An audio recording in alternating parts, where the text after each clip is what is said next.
we look at the story. So we look at how the different parts are related to one another. It is a bit of an art, and it's not always the case that working on a dream reveals this clear sense of what it is. Jung talked about, I don't know that he used this word, but he did talk about the aha moment.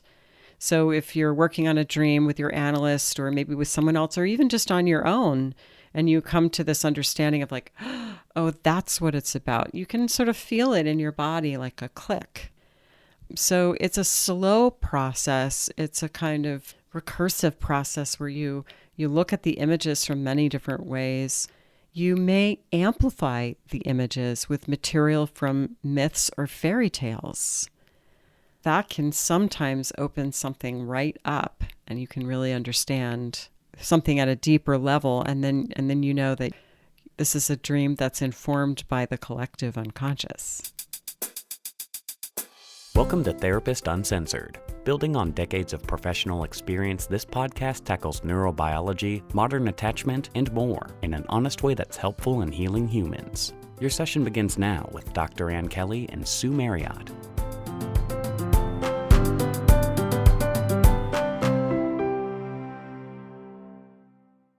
Hi, everyone. I'm Ann, and we have the honor of having two Jungian analysts in our studio today. Super glad we have Lisa Marciano and Deborah Stewart.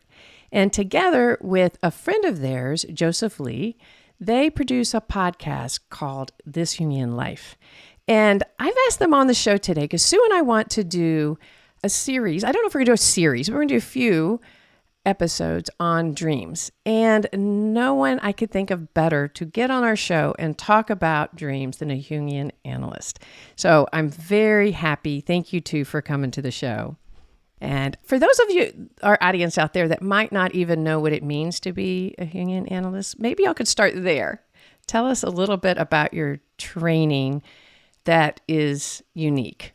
Well, it takes me back in time, a long, long time ago, when I decided that I did want to be a Jungian analyst, and I had no idea what it was I was really signing up for. Jungian training is marked by the length of time that it takes, because it's not just an intellectual pursuit. We have to be in our own personal analysis and supervision and a local training seminar, which is where I met Lisa and Joseph in the Philadelphia Jung seminar, and as part of this nation and North America-wide society called the Interregional Society of Jungian Analysts.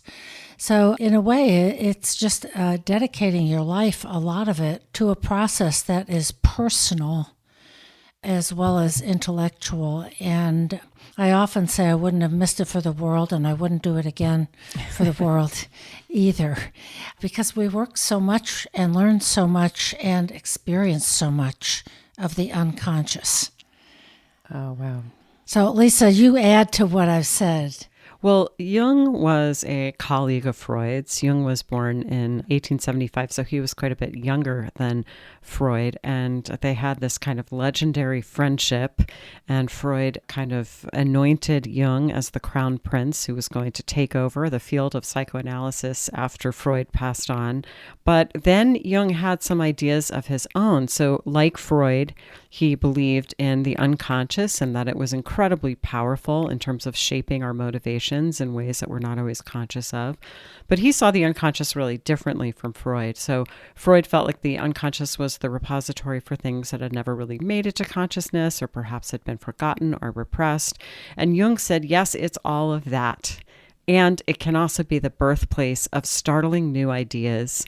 And the unconscious, the personal unconscious, connects us with the collective unconscious, this sort of stratum that undergirds all of us, that connects us through the realm of archetypal imagery.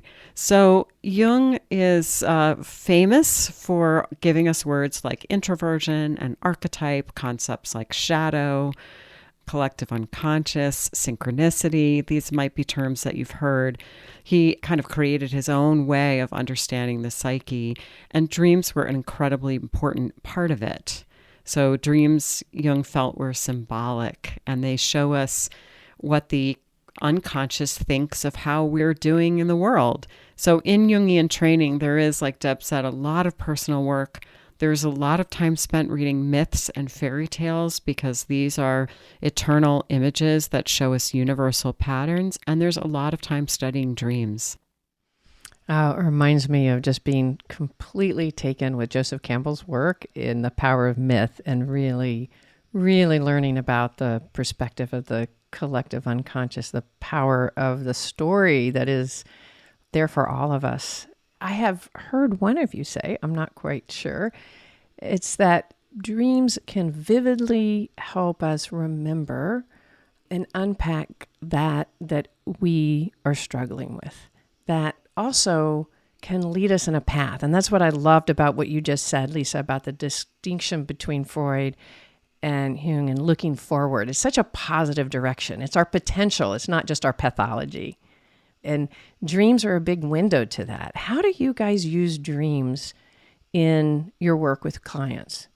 Deborah, what are your thoughts? Well, I'm thinking about what Lisa just said and Jung's discovery that we have a personal unconscious and this collective unconscious that's common across cultures all the way back in time.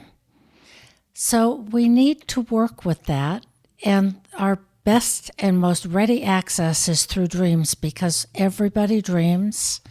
I think there are a few recorded, extremely rare exceptions, but everybody dreams several times a night. And the dream maker sees things very differently from the way our conscious waking ego sees things. And so it is important to include that perspective that we're not aware of during our waking life. Mm-hmm. What are your thoughts, Lisa? I mean, I liked what you said about sort of, are we looking back and just kind of noticing where we came from, or are we facing forward? And Jung very much said that dreams can help us do both. Dreams sometimes point to the past and say, look, here's the genesis of the problem. You can almost use dreams diagnostically in that sense. But Jung also believed very strongly that dreams help us look forward, that they can point toward surprising new developments, and sometimes they can act as a warning. He said someplace that dreams are not, he wouldn't consider these dreams prophetic. They're more like a good weather forecast or a medical diagnosis. The unconscious is looking at patterns. The unconscious is reading the environment. It's noticing what you're doing. And then it might say to you, if you keep on doing that thing, you could have a problem. So a lot of times we might have warning dreams like that. But also, dreams point us to the telos of the psyche. And this is this Greek word that means end. But it was very important to Jung. One of the kind of critical ideas of Jung is that we each come into the world with a sort of inherent blueprint, and that it is our sort of psychological mission to fill out as much of that blueprint as we possibly could. The Jungian analyst James Hillman talked about the acorn, that we all come into the world as an acorn, and we've got all of the information to become an oak tree. And we're each, of course, going to be our own oak tree. We're not going to be exactly alike.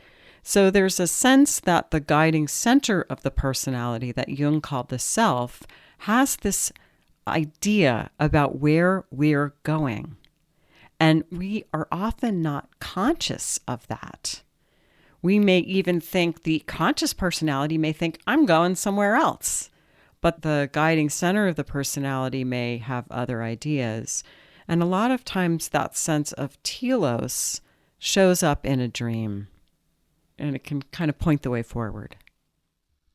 So I think what I hear you saying is that with the acorn description, it's like that we all have this great potential to become our full person. Yes. And in our journey to that full person, that we want to listen to our more unconscious self, not just our more present conscious self. Because I guess we all have a lot of defenses. We talk about that on the podcast. We have all sorts of ways or things that have happened to us, or both in our own ancestral history as well as our own personal history that may block us, and that by listening to ourselves in the dreams, in the unconscious process, we get information about that.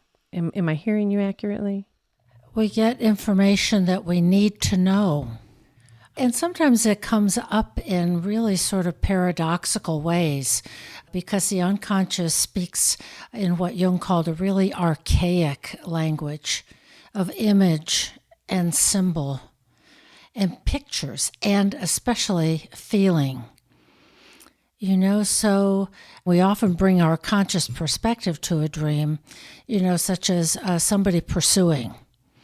I was walking down a road and I could tell that somebody was coming along behind me and I could hear the footsteps, and I ran as fast as I could and got somewhere safe. We wake up and we go, oh, good, that's great. I escaped. Oh, I hate those dreams. But the question is, wait a minute, building on what Lisa said, that the psyche is purposive, it's going somewhere, it wants to tell you something that you need to know. We might say, wait a minute, what is pursuing you? It's very easy to just say, wow, that was terrible, what an awful dream. But there is a meaning and a purpose behind it. And people very often have dreams like this of being chased, or a stranger knocking on the door, or, being stopped while driving in a car.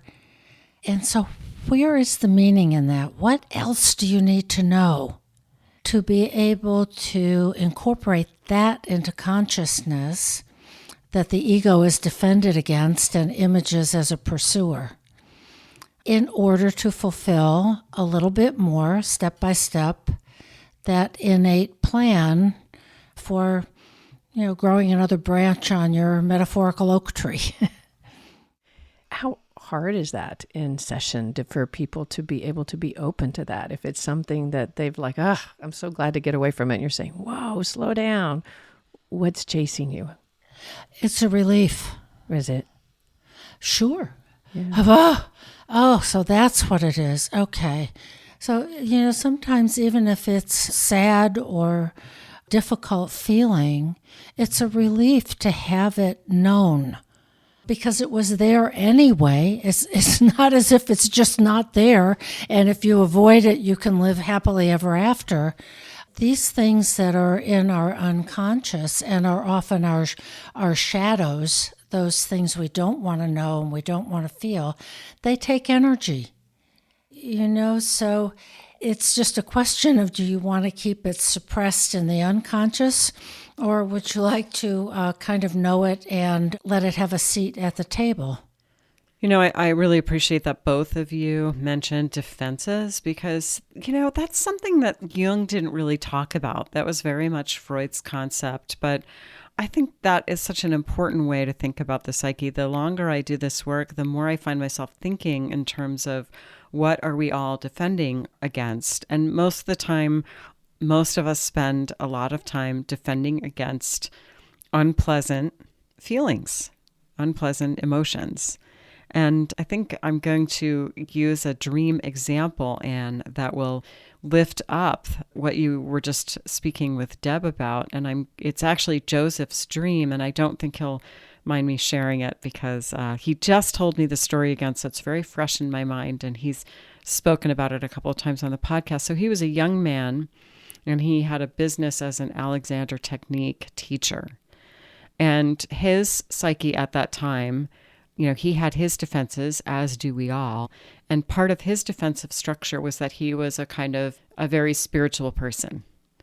And I think that was true. And it also, by Joseph's admission, kind of served a defensive function for him at that time, that kind of being in that sort of spiritual mindset. So here was the dream. He was in his 20s. He lived in this apartment. And in the dream, he's in his bed in his apartment. And someone walks up the stairs, and he wakes up, terrified in the dream, sees the man at the top of the stairs. In the dream, he reaches into his nightside table, pulls out a gun, and shoots him, and the man falls back down the stairs. Joseph actually did not own a gun, but there was always a gun in his dream nightside table. And this dream happened again and again and again. Joseph told me eventually it was happening every night. So he actually had a friend who was a Jungian analyst, and he told her about the dream, and she said, "Why don't you do an active imagination?"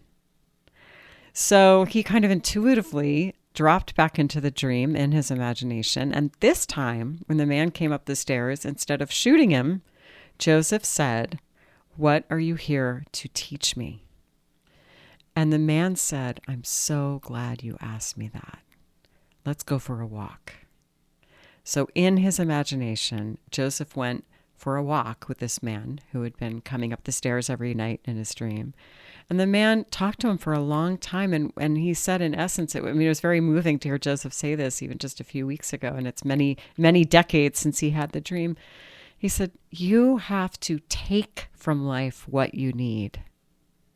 And Joseph he had this business. He was not doing any advertising. He was not doing any marketing. He wasn't really keeping his books. He was barely making enough money to pay the bills. After he had his imaginary walk with his dream figure, he started a mailing list. He started sending out mailings before he came into town for different events. And in a year, he had doubled his small income. So I think there it is, because the ego was defended against this information that you needed to be a little more savvy and businesslike, because the ego was invested in this idea of being a very spiritual person who doesn't need to worry about, filthy lucre. But we all got to eat, and so he was in this mindset that was defensive, that was keeping him from really living. Wow, I love that story. And there's so much to it that you like the thought of maybe him having to even find his own internal aggression to be able to get out there in the world. So he's like shooting this back and shooting it back, but he had to have his own internal aggression to be able to get out and say, like, I can be this person and make money. So at least in that story, you've integrated dream, but also imagination. Is that a common way that you guys work with dreams when you work in session, to interwoven the analysis with imagination? Absolutely. Because we have to really sort of sink into the dream. It's not enough to just, sort of think about it of like, oh, well, then this probably means that. It has to be accompanied by your own experience in the session or in active imagination, a term that Lisa just used. How do we lower our threshold of consciousness enough so that we can have a living experience of what the dream maker has sent? So sometimes people can dream the dream on. Joseph did it in active imagination. You close your eyes, you imagine the dream, you sink into the dream, and what Jung said in a letter to Mr. O is just close your eyes and select an image. For instance, that yellow mass that was in your dream last week. This was Mr. O. And wait until it moves by itself. And when I first read that many years ago, I went like, okay, Dr. Jung, you're on. And I went outside, and by golly, that's what happens. And in a session, feelings come up, or you can ask the person to, sort of really imagine himself or herself as a character in the dream. And what happens next, and how does it feel? So that it's a lived experience and not just a rarefied sort of code-breaking endeavor. And one of the things that's true about dreams is that we tend to ally with the attitude of the dream ego. So Joseph likely woke up from that dream and thought, God, who was that guy trying to break in? That was really scary. I'm really glad I shot him. So our first take usually when we have a dream is to be in alignment with the ego attitude. But the new thing that's come to show us something is almost always not the ego in the dream, not the I in the dream. So oftentimes we feel frightened or angry or crossed in some way by some element of the dream. And it's very likely that that's where the juicy stuff is. So active imagination, like what Deb was saying, is this experiential way of getting behind that defensiveness of the ego that wants to just ally with what we already know, that the guy coming up the stairs must be bad. If you can drop into an imagination, you may have this experience of, the guy walking up the stairs as this person who's there to help you and show you something. But, every week on the podcast, we spend the first half of the podcast talking about a topic, any number of topics from a Jungian perspective. And then we always interpret a listener's dream. So our listeners can submit a dream to the podcast, and then I pick a dream every Monday morning, and the three of us go at it. And it is possible to, a lot of times, come to an understanding of the dream without active imagination as well. And you can hear us kind of walk around the dream symbolically. You can hear how we do that on the podcast. Oh, that I did hear you a couple of times, and I really enjoyed that. And I found myself curious. So a lot of times when dream work is happening in therapy, it's associated with what's going on for that individual in their life. And when they're sending you the dream, you don't have that context. You're just hearing the dream. So what are you going on when you're analyzing these dreams or taking a stab at it on your podcast, when you don't have the client there in front of you and their history and their struggles? Well, of course, Jung said that you cannot analyze a dream without the dreamer there. So we're breaking the cardinal rule. However... And so did Jung. Yeah, of course. He has a whole volume where he didn't know the dreamer. So, but there's so much symbolism, right? That's the whole... Exactly. There's so much rich information. Talk to us a little bit about what you're using in those contexts. Well, so I want to say just a couple things. First of all, when we were in training, we were sometimes given this exercise. Okay, right, here's the dream. Dreamer's the 35-year-old man, go. And I was always just gobsmacked at how much we could get out of the dream. And then sometimes the teaching analyst would say, yeah, and here's the life situation. And it's like, oh my God. So you can tell a lot from the symbolism. And I also do want to share that when dreamers submit the dream to the podcast, they do usually provide just a little bit of a life situation. So, I just broke up with my girlfriend and I'm really sad about it. And so that can kind of help us orient. But we are going off what's inherent in the dream. It is a language. Symbolism is a language. And we can often learn a lot about someone by looking at the dream. It's a little bit like a psychic X-ray. And I don't want to make it sound magical, but then again, it kind of is. What are some of the things that you're looking for in the dream? Well, we start with, this is my particular place of fascination, of oftentimes the dream setting, just the situation. I'm making this up in this moment, but I was in a restaurant with my spouse and a couple of friends. It's a restaurant in our neighborhood. And then the meal came, and it was simply terrible. Well, there's the psychic situation. You're in a place where you're supposed to be served something good. It's in your neighborhood. You're with people you care about, and the food is terrible. Now, is that happening somewhere in your life where it would seem that the situation is pleasant and rewarding and transactional because you're going to pay for a meal, and then somehow something comes up where that isn't the case? And then we'll take a look at then what happens, that the dream ego sends the food back, or everybody eats it, or they have a protest and say they're not going to pay for the meal, or they go somewhere else. What happens next, and how does it move? And is that familiar, in alignment, or not? But there's a little story there. And then finally, what happens at the end? Or sometimes nothing happens. So the story is not complete. But I think basically we're working with three things. One is affect or feeling. The other is image. And the third is the narrative. And we are wired for all three of those things. We are wired for feeling, image, and story. And that's the ancient language. And then we can add explanation. So the example of the restaurant. What is a restaurant?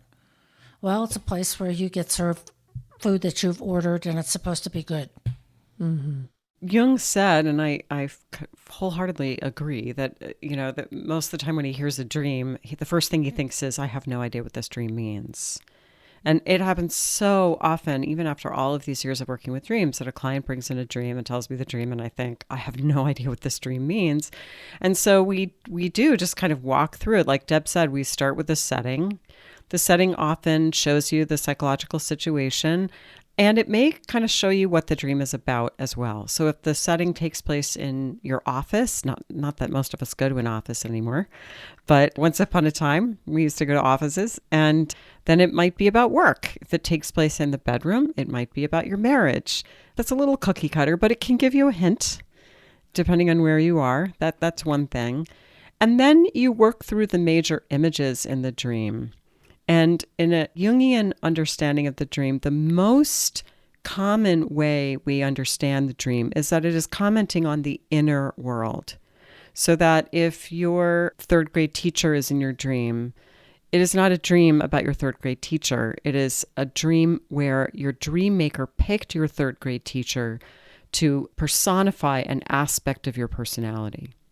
So therefore, someone brings me a dream and it's got their third grade teacher in it. I would say, tell me about your third grade teacher. And I'm not really looking for 18 minutes of stories about the third grade teacher. I'm wondering, what's the main thing? What's the essence? Oh, she was the one who understood that you actually had a learning disability and helped you get tested and remediated for that or whatever. Okay, well, that's really important. So then we have a sense of what that might be in the psyche. And we do that for every element. To really go through an involved dream, it can take a whole session. And like Deb said, we're guided also by feelings. What are the feelings in the dream? Are they positive? Are they negative? We don't always trust them because, again, they're likely allied with the dream ego attitude, which is defending against things. But the quality of the feelings can maybe give us a hint about what might be the new thing and what might be being defended against and what we ought to let in. And as Deb also said, we look at the story. So we look at how the different parts are related to one another. It is a bit of an art. And it's not always the case that working on a dream reveals this clear sense of what it is. Jung talked about, I don't know that he used this word, but he did talk about the aha moment. So if you're working on a dream with your analyst or maybe with someone else or even just on your own, and you come to this understanding of like, oh, that's what it's about. You can sort of feel it in your body like a click. So it's a slow process. It's a kind of recursive process where you look at the images from many different ways. You may amplify the images with material from myths or fairy tales. That can sometimes open something right up and you can really understand something at a deeper level. And then you know that this is a dream that's informed by the collective unconscious. It's interesting you should say that, like the aha moment. I'm thinking about, I before we jumped on, I told you that I found the two of you through a recommendation of my analyst. And some of the most powerful work I've done is with her with dream work. And it sneaks up. It's not every session. It's not the only thing I'm doing in session. I'm having sort of deep talk, body-oriented therapy. But these dreams will come into the work, and it is exactly how you described it, Lisa. It's just this like, as we're going through the setting and the essence and you reminded me of, you said, what is the association with your third grade teacher? You may not have thought about your third grade teacher since third grade. So why is all of a sudden your third grade teacher appearing in your dream? And to slow down and give it some room and like, what's your association? Just in my experience of even going through the process of having that association, all of a sudden, as I'm talking, I can feel myself having the aha. It's not even the analysis that's coming down the road, right? It's like, oh my God, as I'm saying it, maybe I'm stuck at work or something, and this process of somebody discovering something or believing something or seeing something in me comes out. If that example, I don't know, but it really is an aha, isn't it? Yeah, Jung said something, I'm paraphrasing him, but he said this several times. Dreams always tell us something we didn't know. And think about that. Dreams always tell us something we didn't know. So if you wake up and you're like, oh, I had a dream about my terrible boss. Yeah, my boss is terrible. Well, you probably haven't understood the dream. The dream is most likely using your boss to tell you something about yourself, or perhaps the dream is using that image to highlight something about that relationship that you maybe weren't aware of before. But it's not the attitude you went to sleep with, because the dream always brings something new.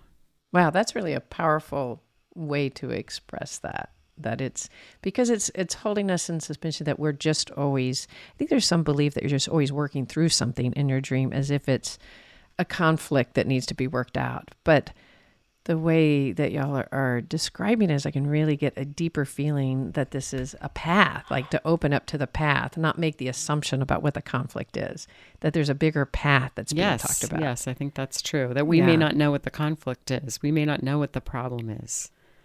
Dreams, one way to think about dreams is that they are problem-solving vehicles. And the problem is always the ego attitude. And you probably didn't know that your ego attitude was a problem. For those out there that might not understand the concept of ego, what would an ego attitude be? Well, we work pretty hard, starting very early on, to develop an ego, a sense of I, starting with the famous so-called terrible twos. And we work very hard to have that be strong, flexible, stable, especially in the first half of life when we have to go through all kinds of life events and grow up and meet developmental challenges and then get ourselves out in the world. So it's our conscious attitude. So it's not always our conscious attitude that we're really addressing. But it's also kind of a complex. So, there we are. We tend to get a little bit encapsulated in our I and what I think, and this is what I know. I like this and I don't like that. We have to make all these decisions, and we get ourselves in a little box, which is why we want to do dream work or, other methods of accessing the unconscious. Because, like Lisa was saying, dreams tell us something that we don't know. Of that pursuer really just wanted to talk to you. We speak on the podcast about the idea of being in the known is often where we want to stay sometimes to be able to avoid the unknown. Like to be in the unknown can be anxiety producing. It could be scary. And sometimes if we stay in the known, we're blocking ourselves from what could be in the unknown, the beauty of that it is actually a place of more security to be open to the unknown, to be able to know that there's so much out there and to not be so sure. So I love the way you're describing this, like let's opening ourselves up to our dream is another way of opening up ourselves to the unknown out there about ourselves, to not be so confident, to not to be. Absolutely. A dream work is very, very humbling. It really is. Yeah. And we worked so hard to get a good, stable ego. We don't really want a whole heck of a lot of critical input. That's what Lisa was saying is the dream ego. We say, okay, somebody was chasing me down the street. Whew, I woke up.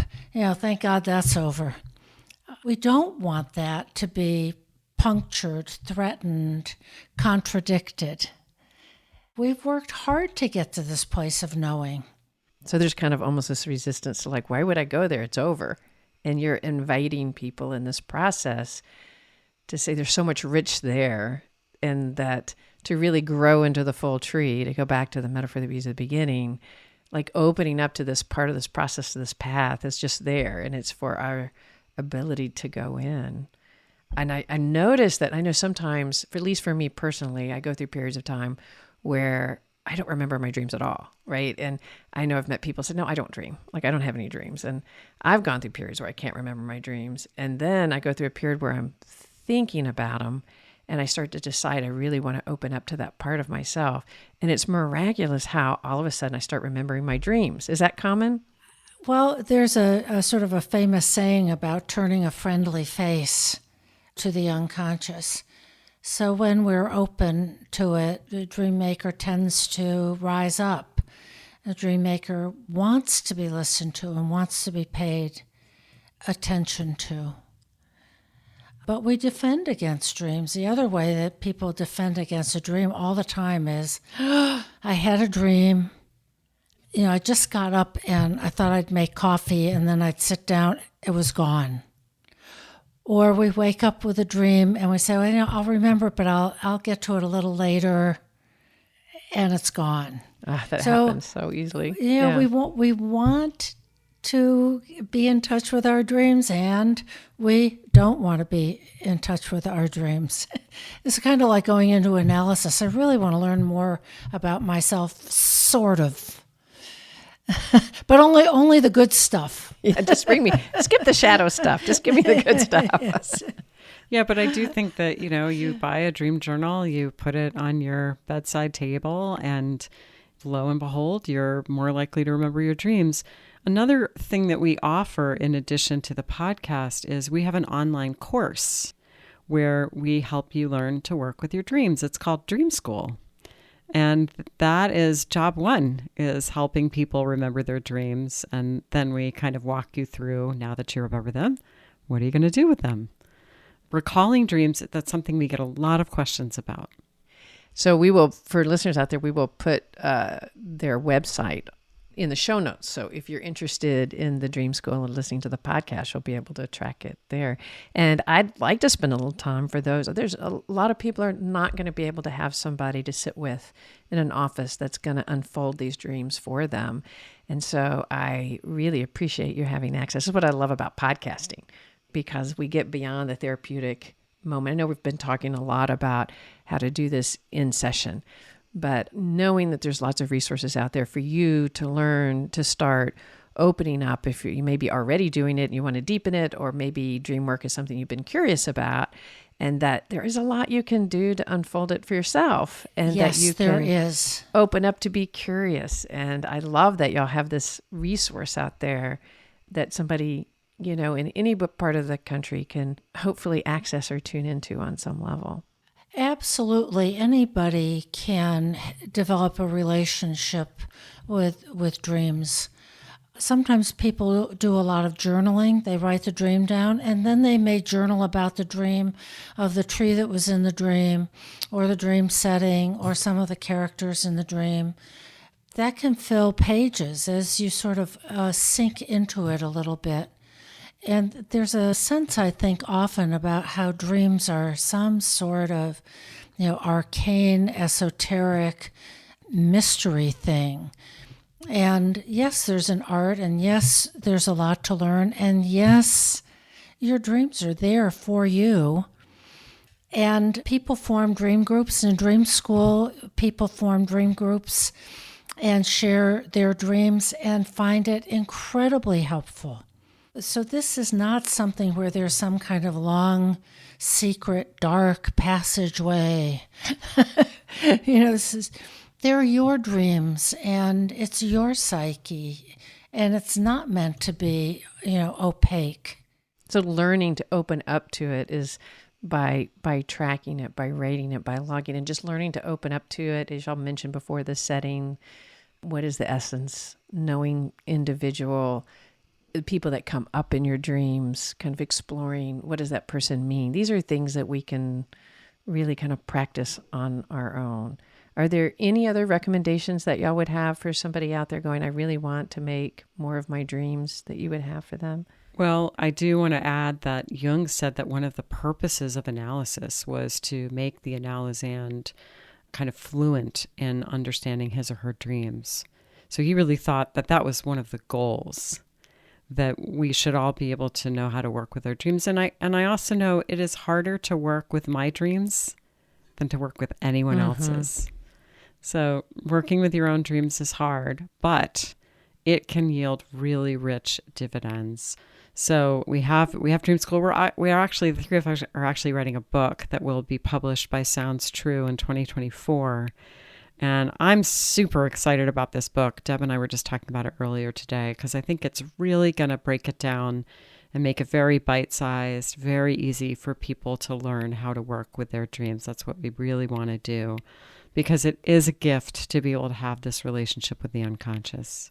Could you share for our listeners out there maybe some common themes? That there's the dream of falling, there's the dream, like, is there any, I know for me when I was waiting tables, even years and years and years after waiting tables, I would have the dreams of being in the weeds and I couldn't get to that table and I could see it, but I just couldn't get it. And I kept trying. And I know there's common themes like that.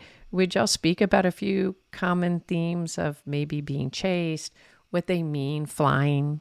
Sure, I'll take a first whack at it. One of the dreams that I hear most often is very similar actually to Joseph's dream, that you're at home and you hear someone rattling at the door, or you see someone peering in through the window, or you realize that you're trying to lock the door and you can't get the door locked, or someone's on the other side of the door and you know they're going to get in, or they've come in.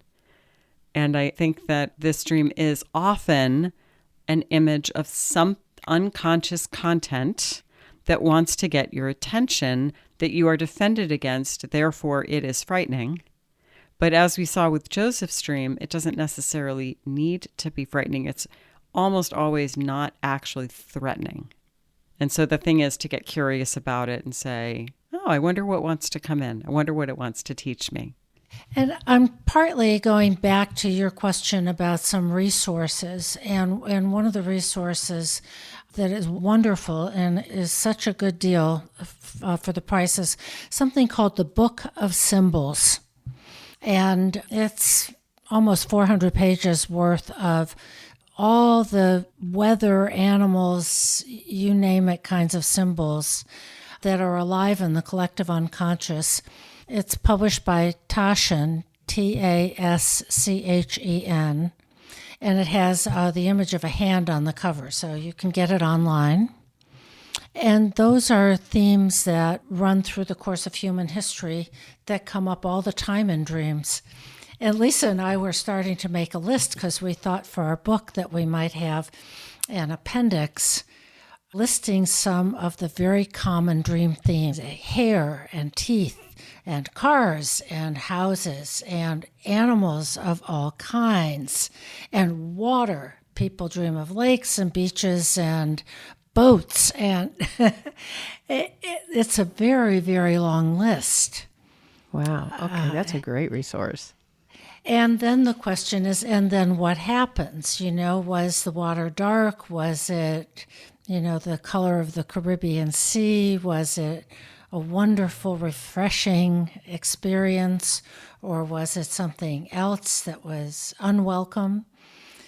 So what does it do in your dream? And this goes back to what Lisa was saying, too, about the collective unconscious. Everybody dreams about these things. They're pretty universal symbols. And I think about the car as the mechanical successor to the horse. We even talk about horsepower. But there are so many symbols that the dream maker can grab hold of to image something and infuse it with feeling.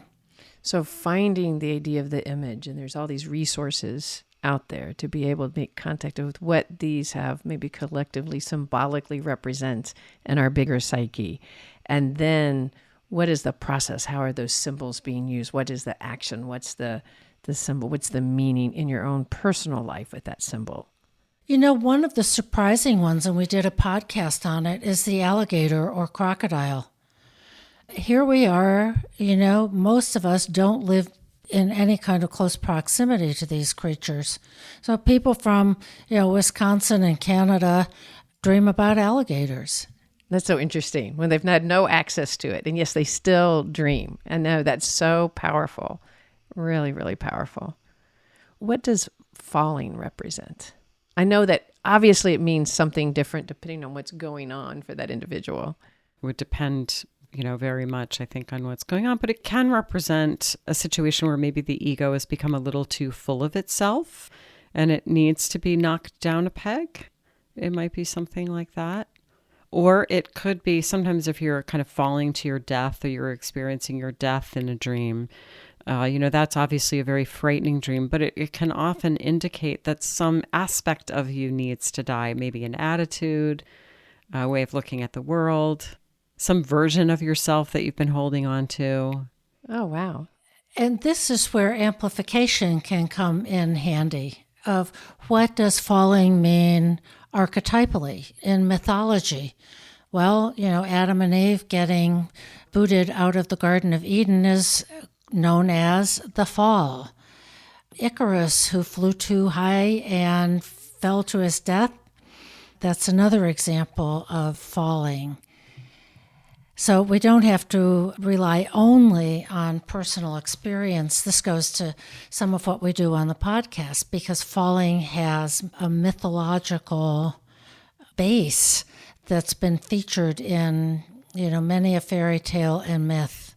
So that's a powerful step for a lot of people, isn't it?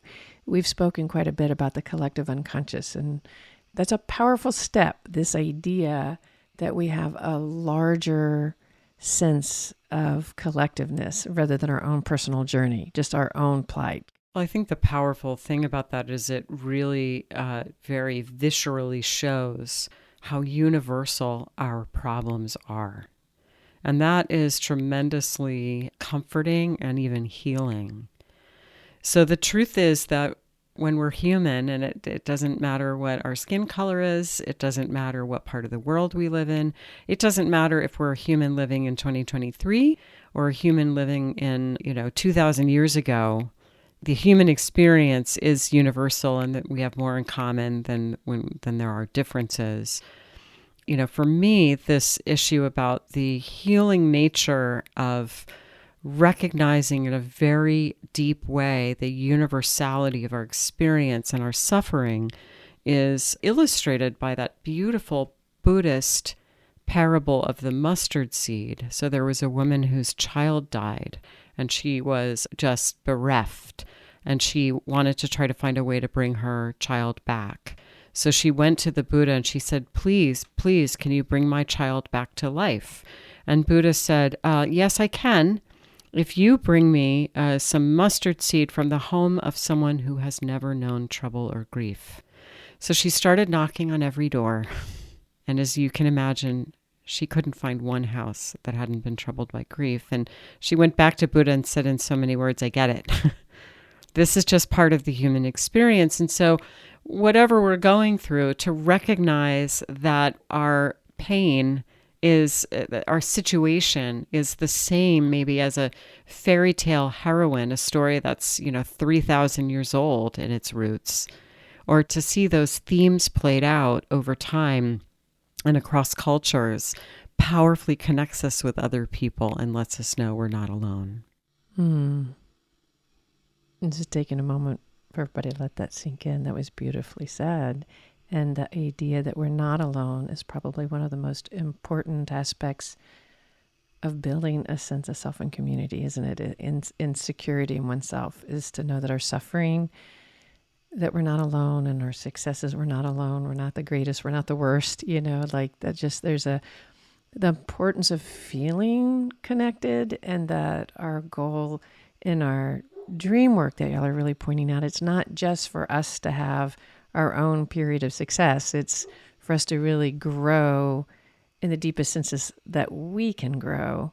And in doing so, we're growing for all of us around. We're asking a lot of ourselves to stand up and live to our best self for those around us, not just for our own personal gain. But that's really powerful thought that we're not alone in our grief and our suffering and our things that are coming up for us, to tune in and to use others to connect. It's part of the human journey. It really, really is. Well, you guys have been wonderful. Is there anything I haven't, well, there's 1,000 things that I haven't asked you, but is there anything related to the process of dreams that I haven't asked that you're just dying to mention before we get off? I I just hope that maybe we have encouraged people to be curious. Get a notebook, keep it by your bedside table, because there is an other who creates things every night for you to know. It can be very, very useful, deepening, comforting, confronting, and it's there anyway. I like that point. I think we need to really, Deborah, it's there. Whether you decide to pay attention to what's being communicated, it's really there, isn't it? And one of the few things we really have control over from an ego point of view in our lives is what we pay attention to. So I'm hoping we've spurred some interest in paying attention to dreams. I love that. Anything for you, Lisa? No, I think Deborah said it best. She said it beautifully. All right. Thank you guys so much for joining us. I think you really have spurred interest. And for those of you out there that have your interest peaked a little bit, check out the show notes and find their podcast, This Jungian Life, and look for, and the book that's coming out. I'm very, very excited about the book because for anyone out there, they can really gain and I can do this. I can start remembering my dreams and see what comes in the future for me. So that's very exciting. Well, thank you guys for joining us. If what you heard today means something to you, you feel like you've grown, pass it on so other people can be motivated by their dreams as well. And if you take a moment to rate and review us, that always helps other people find us. Thanks so much, and we'll see you around the bend.